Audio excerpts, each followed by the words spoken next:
changing climate could take a toll on the U.S. housing market. The Weather Channel's Dave Malkoff shows us how rising seas and climate change are threatening the American dream. The Morehead family could have lived anywhere on the planet, and a few months ago, they chose coastal North Carolina. For a little while, we were deciding which country we were going to live in. So we started in Australia. I'm from close to Melbourne. They're now less than 3 miles from the sand, where elevated houses are as common as a game of beach volleyball. Yet a massive change is now underway that's reshaping communities throughout the Southeast and Gulf Coast. Where we live, we've got ocean, we've got sound, and we've got the river. I'm Sharon Robinson. I'm Alan Robinson. This real estate family, Robinson, have been selling homes here for 4 decades.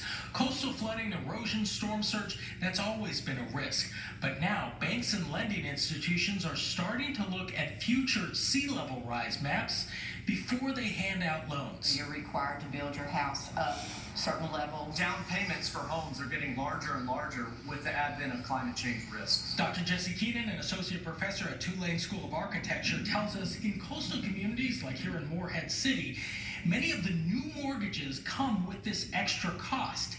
It's not just bigger down payments. The loans are actually shorter than the standard 30 years.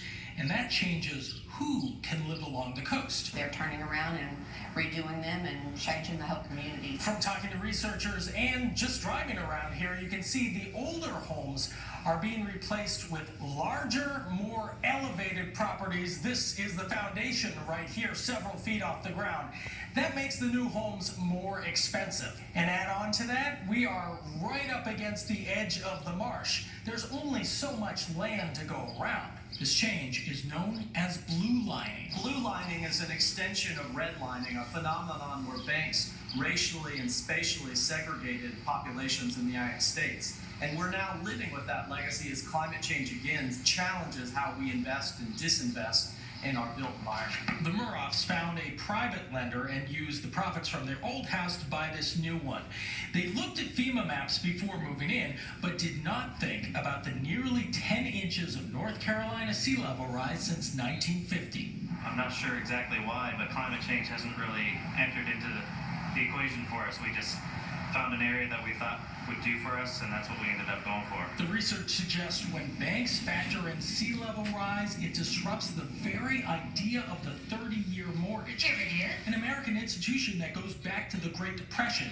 You see, before that time, home loans were as short as 5 years, and down payments were somewhere between 50 and 60% of the purchase price. While nobody is suggesting banks are going back to those days, the risk is changing loans, recasting who can live here. For the Moreheads, this may not be their forever home. We're still undecided on that. We just thought this house definitely meets our needs for the time being. So as they're quickly getting used to the new neighborhood, just a few miles away, sea level rise is accelerating. In Morehead City, North Carolina, Dave Malkoff, The Weather Channel.